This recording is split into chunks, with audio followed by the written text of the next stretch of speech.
तृप्ति, क्या हुआ? तुम यहाँ इस तरह अचानक? आई आई तृप्ति,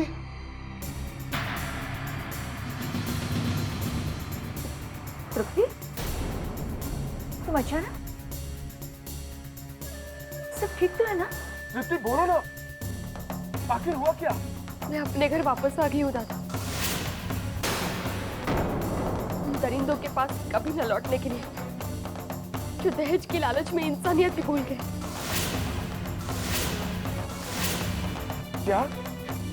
हाँ दादा, वो लोग और दहेज चाहते हैं।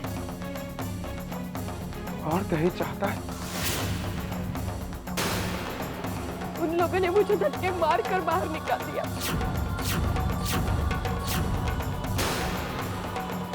25,000 के लिए। 25,000 लेकिन मैं उनकी ये चाल कामयाब नहीं होने दूंगी,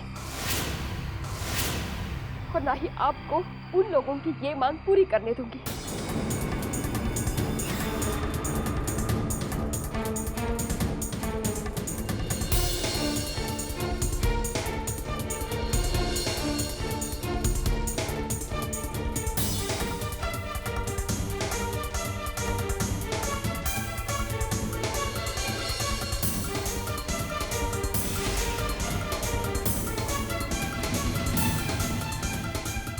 समझ में नहीं आ रहा।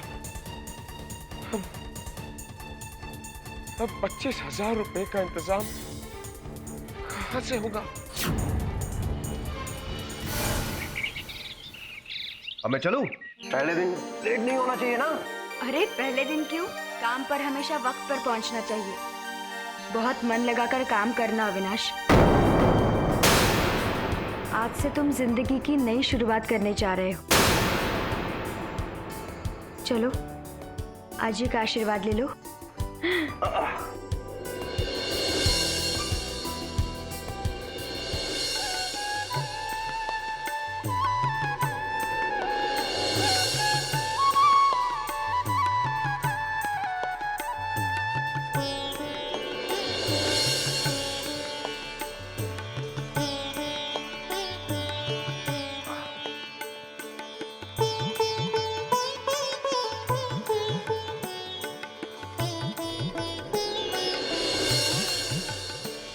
बाय बाय भैया।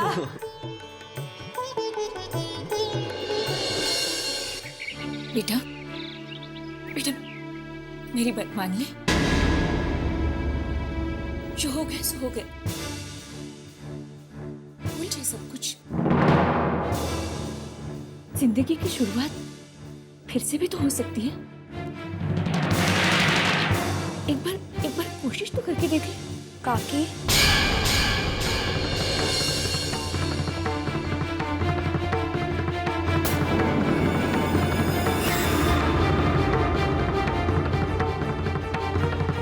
मैं तो समझा कि हार गई।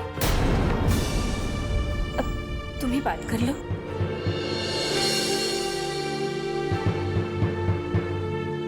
मैं चाय बनाती हूँ।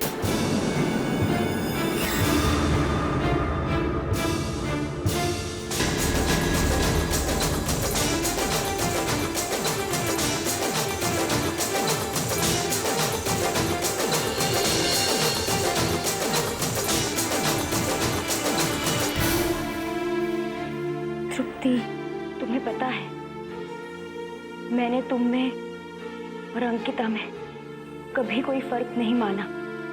तुम्हें हमेशा छोटी बहन की तरह प्यार किया है। क्या तुम मुझे भी कुछ नहीं बताओगी? तृप्ति प्लीज कुछ तो कहो। देखो, कह देने से दिल का बोझ हल्का हो जाता है। तृप्ति बताओ मुझे, क्या कहा तुम्हारे सास और ससुर ने?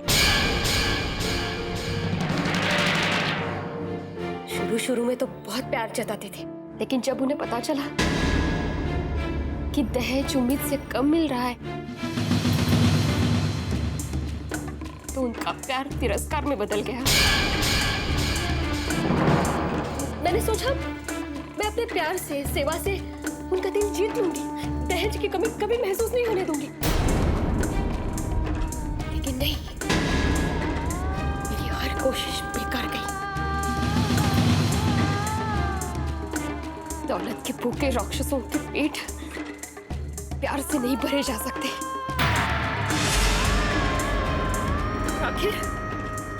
आखिर वो दिन आ ही गया जिस दिन 25,000 की मांग का कटोरा थामे उन्होंने अपने गृह लक्ष्मी को घर से बाहर निकाल दिया।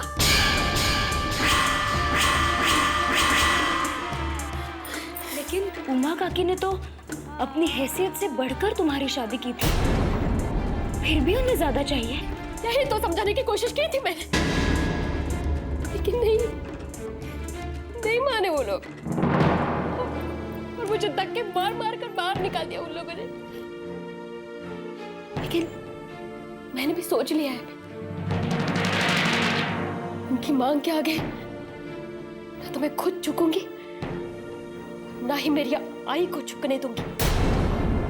लेकिन तुम्हारे पति, उन्होंने कुछ नहीं कहा?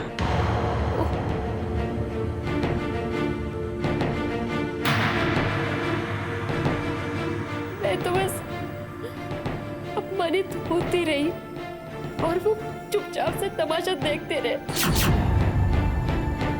रोई, किड़किड़ाई, लेकिन अपने आई बाबा के खिलाफ एक कदम भी उठाने के लिए तैयार नहीं थे वो। अरे मुझसे लाचार तो वो थे, वो। अगर मैं ऐसे पति के पास नहीं लौटना चाहती जिसमें अपनी पत्नी के स्वाभिमान की रक्षा करने की ताकत भी न हो। नहीं जाऊंगी मैं वहां, नहीं जाऊंगी। अरे तृप्ति, तू ऐसे अचानक कैसे आ गई? सब ठीक तो है ना? नहीं, ऐसी कोई बात नहीं। शादी के बाद बेटी पहली बार घर आई है, अब ऐसा क्यों पूछ रही है? पहली बार आई है वो तो ठीक है, लेकिन जिस तरह से आई है वो ठीक नहीं है।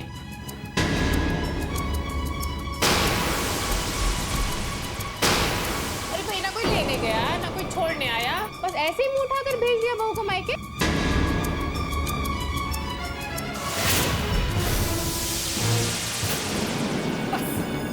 बहुत बोल लिया आप लोगों ने। चाहे मैं खुद यहाँ आई हूँ या मेरे ससुराल वालों ने मुझे धक्के मारकर बाहर निकाल दिया हो, इस बात से आप लोगों का कोई मतलब नहीं है। समझे आप लोग? प्लीज अब यहाँ से निकल जाइए। मैं कहती हूँ निकल जाइए प्लीज।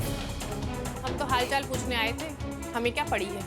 भलाई का तो जमाना ही नहीं रहा है।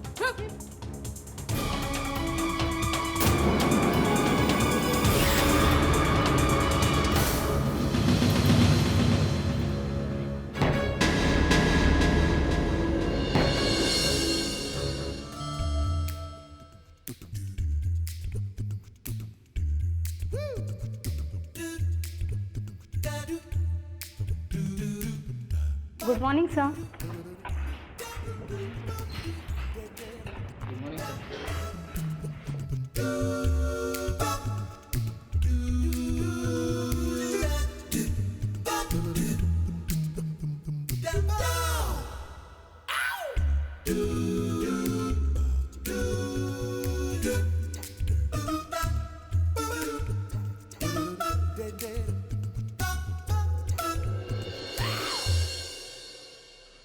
सर ये आज का काम। इतना सारा? यस सर, ये सारी फाइलें चेक करके शाम को आपको रिपोर्ट तैयार करनी है।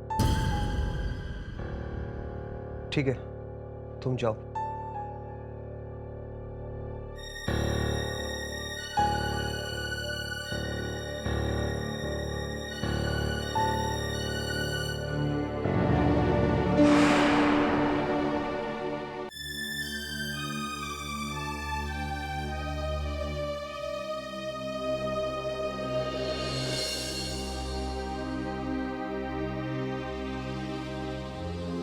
कुछ समझ में नहीं आ रहा है, आखिर इतने पैसों का इंतजाम कैसे होगा?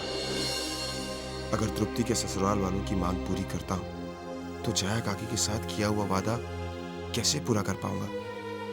अजीब सी उलझन है ये जिंदगी, जिसका एक सिरा सुलझाने की कोशिश करो तो दूसरा उलझ जाता है। मोहित,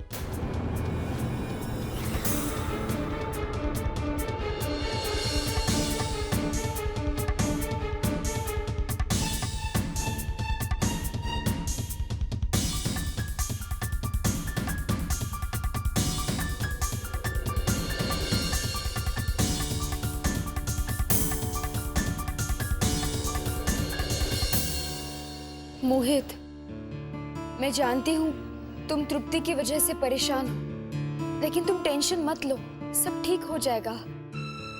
राधा, अभी तक तो मैं सिर्फ जया काकी की शर्त पूरी करने के लिए ज्यादा काम कर रहा था, लेकिन अब 25,000 रुपए का इंतजाम तृप्ति के लिए कैसे होगा? सोचता हूं जो पैसे मैंने अपने गैराज के लिए जमा किए वो तृप्ति के ससुराल वालों को दे दूं। लेकिन इससे तृप्ति की खुशियां उसे वापस मिल जाएंगी। कल अगर उन्होंने और पैसे मांगे तो तुम कहां से दोगे? और फिर गैरेज तुम्हारा सपना है। राधा, मैं इतना खुदगर्ज नहीं हूं कि अपना सपना पूरा करने के लिए मैं अपनी बहन का घर उजड़ते हुए देखूं। सवाल सिर्फ 25,000 का नहीं है, सवाल तृप्ति के स्वाभिमान का है। और फिर उसी का भाई उसके स्वाभिमान को पैसों की तराजू में तोलने लगेगा तो उसे बहुत बुरा लगेगा। हौसला रखो, सब ठीक हो जाएगा। मुझे तुम पर पूरा भरोसा है, इसीलिए हर फैसले में मैं तुम्हारे साथ हूं।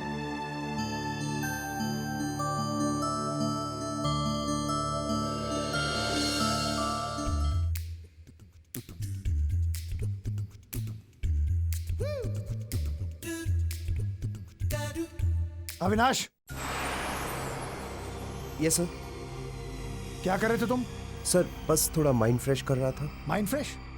मैंने तुम्हें यहाँ अकाउंट तैयार करने के लिए रखा है या माइंड फ्रेश करने के लिए रखा है? उन रिपोर्ट्स का क्या हुआ? रिपोर्ट्स तो कब से तैयार है सर। वो एक्चुअली मैं आपके पास ही आने वाला था। वो क्या है ना, कुछ इंपॉर्टेंट पॉइंट भी डिस्कस करने थे। रिपोर्ट्स तैयार है? ठीक है, लेकर मेरे कैबिन में आओ।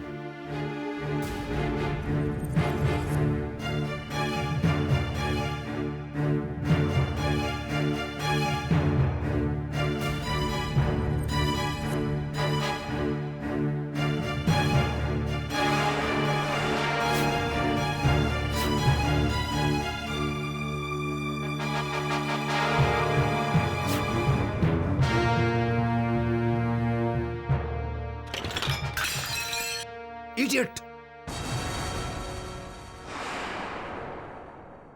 क्या किया ये तुमने?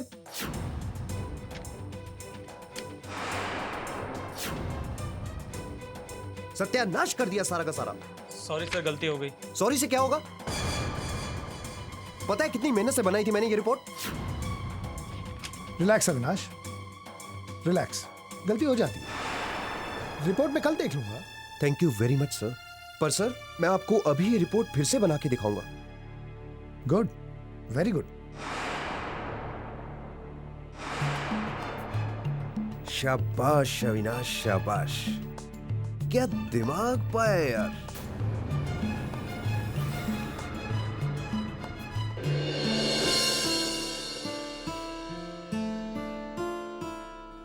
घर चलने का इरादा है या रात भर अपने साथ मुझे भी यही रुकाने का इरादा है? हाँ, तुम जाओ। नहीं यार, बस 10 मिनट। आज ही काम किसी भी हालत में खत्म करना है। तुम एक काम करो, तुम जाओ।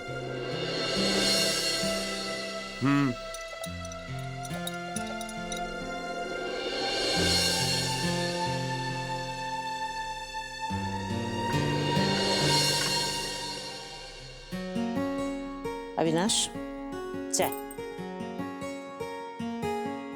अरे अविनाश, तुम तो मुझसे भी पहले आ गए। बताओ कैसा रहा तुम्हारा आज का दिन? मजा आया काम करने में? ये क्या, आते ही सवाल करना शुरू कर दिया आपने? अरे अभी अभी तो थक कर आए हैं ऑफिस से, थोड़ा आराम तो कर लेने दीजिए।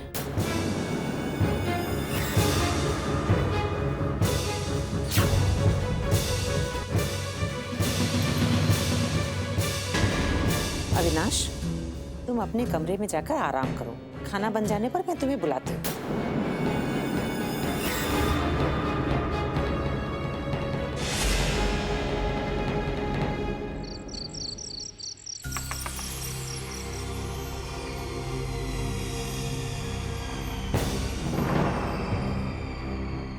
माँ काकी आप इतनी परेशान क्यों है?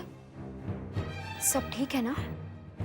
भगवान करे सब ठीक ही हो, लेकिन मुझे बहुत डर लग रहा है। क्या हुआ? मोहित अभी तक घर नहीं आया है। उसका फोन भी नहीं लग रहा। समझ में नहीं आता मैं क्या करूं। काकी, मुझे लगता है वो जरूर गैरेज में काम कर रहा होगा और हो सकता है उसके मोबाइल की बैटरी खत्म हो गई हो। काकी देखिए, हम थोड़ी देर इंतजार करते हैं और फिर भी वो नहीं आया ना तो मैं यश के साथ चली जाऊंगी उसे देखने के लिए। काकी आप चिंता मत कीजिए, आप घर जाइए।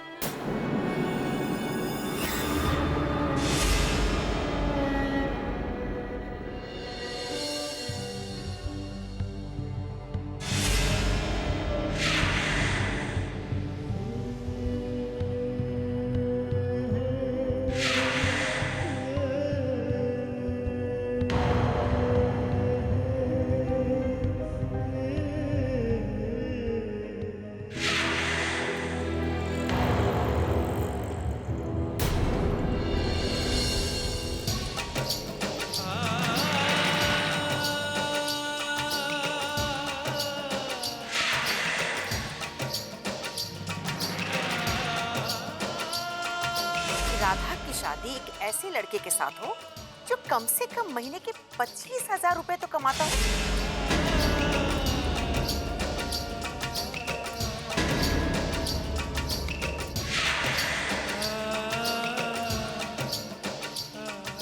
उन लोगों ने मुझे धक्के मारकर घर से बाहर निकाल दी 25,000 के लिए।